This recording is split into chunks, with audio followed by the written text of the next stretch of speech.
So we need to keep a check on key performance indicators, which we call it as KPIs.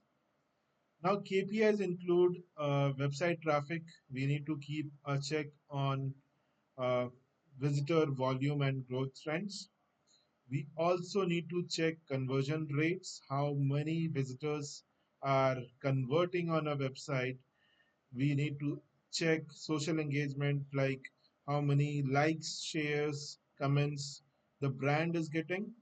And then we need to calculate the return on investment, like if there be any kind of campaigns or ad spends brand is doing, we need to calculate the profitability of those campaigns to optimize the spend.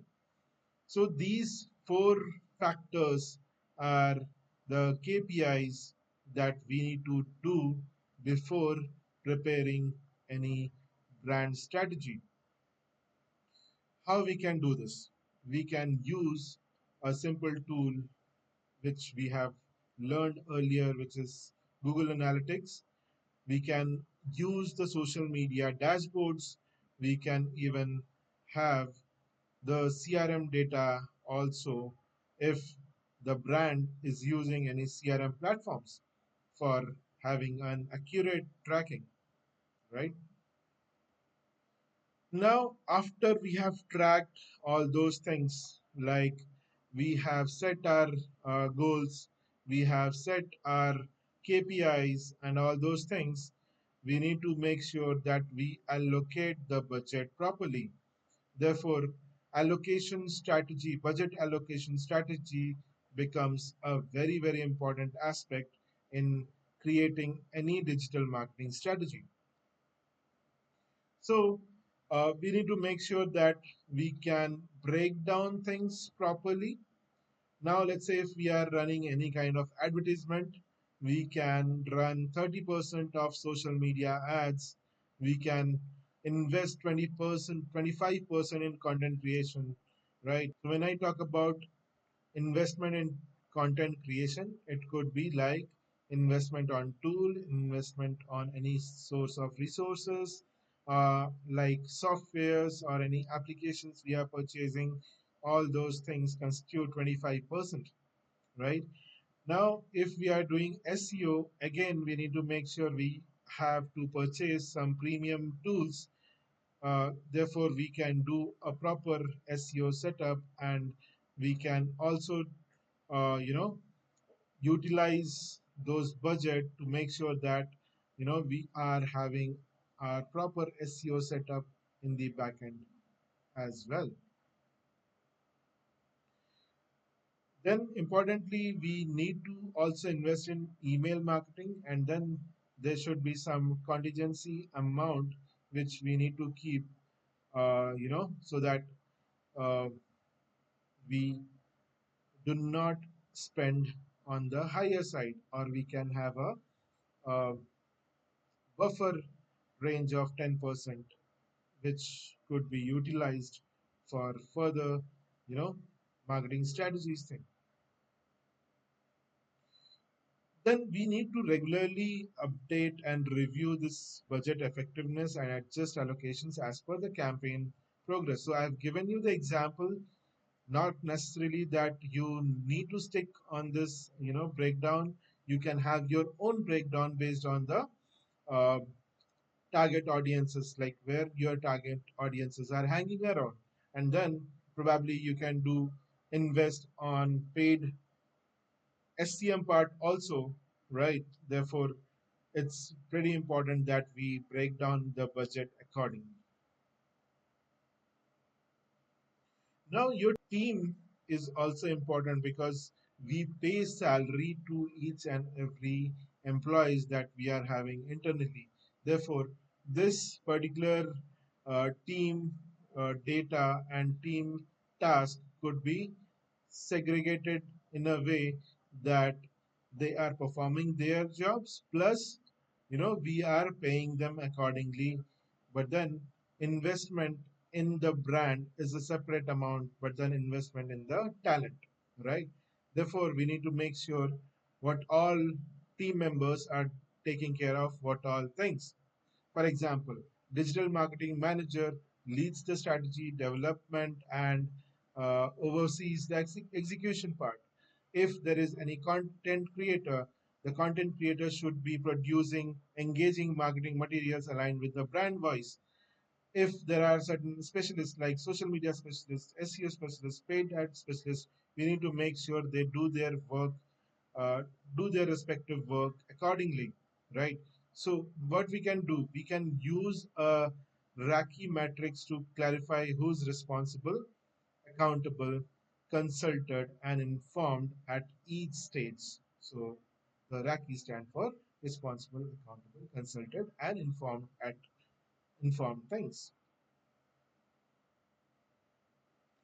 Now it is important, like when we have jotted down every ideas on a piece of paper or let's say on a presentation file, we need to make sure that we present our digital strategy with key elements, which are executive summary, defined goals, channel strategy, budget plan, timeline, and outcomes, because this will give them the clarity, or you can say this will give the client clarity about how our digital marketing strategies have been prepared in a way that we have taken care of the budget, the strategy and the goals that we are running through, and then we'll have a timeline planned, and then we, as per all those things, we can tentatively find out the outcomes.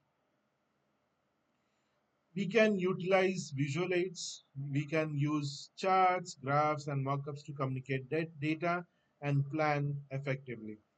Now, engaging presentations actually build stakeholder support and confidence. Therefore, we need to make sure that we clearly define all these aspects on a presentation so that it will clarify their vision as well, and we can make sure that we work for their growth.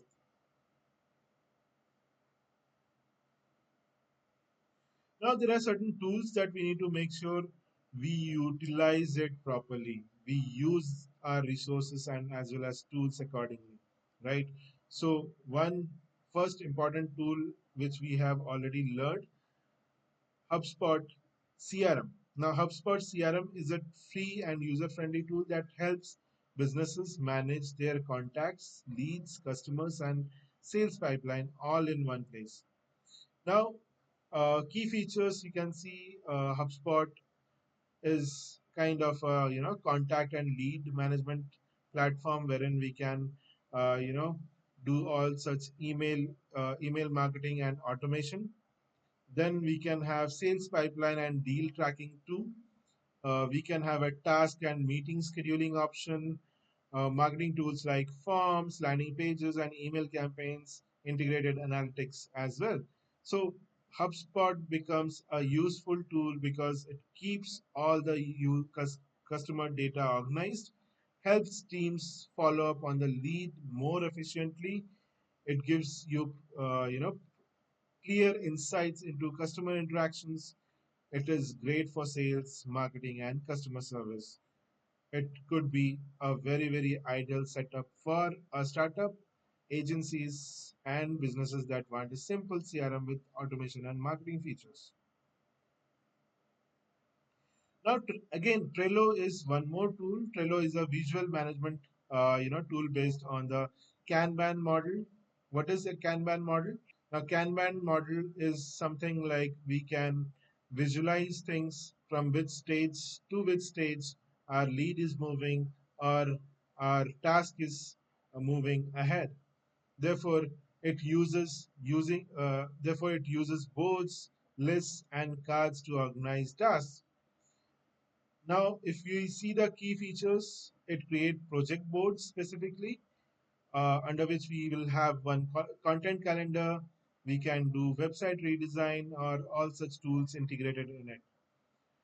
We can use lists for different stages to do things or what all has been, going on right now, or what has to be done, or what which all tasks have been completed, right? We can add cards for each task or idea, We can even assign team members, set deadlines, and add checklists or attachments so that it will reach to the dedicated resource, right? We can even have a easy drag and drop interface, and then Trello is one of the best, platform wherein we can utilize this project management system, right? And it will help the complete team members to be aligned with the project. Now, why is it useful? It helps teams track progress on projects. It is perfect for content planning, task assignment, or campaign tracking, making it simple, clean, and highly customizable for each and every users. Now, it is ideal for content teams, marketing agencies, remote teams, freelancers, etc. So, Trello is one of the best tool. Even I have used it and I have been using it from a longer time. Next important tool is Google Workspace. Now, what is Google Workspace? Google Workspace is a suite or cloud-based productivity tools by Google. It is just like Microsoft Office, but entirely online, collaborative and integrated, right? You have already gone through these Google Workspaces, for example, your Gmail, Google Drive, Google Docs, Google Sheets that you prepare, Google Slides, Google Meet, Google Calendar. Why it is useful? We already know everything is cloud based and auto saved, easy real time collaboration with teams, accessible from anywhere on any device, and it is integrated and secure, ideal for everyone, especially teams that collaborate frequently and need reliable cloud access. Now, the key takeaways that you should have with this uh, slides, like first we need to have goal alignment, we need to have our smart goal guide every strategy step, then we need to have our channel and budget sorted, right channels and right spending, maximize the return on investment, right? Similarly, we need to have a team and tools, defined roles and effective tools enable smooth execution. Always remember, digital strategies are iterative and require regular evaluations to stay aligned and effective, because if there be any kind of plan B, we can even include in that plan A, making sure that our plans align with the outcome of our goal. Now I have jotted down an assignment for you all. What you need to do, you need to pick a real or fictional brand to develop your strategy around.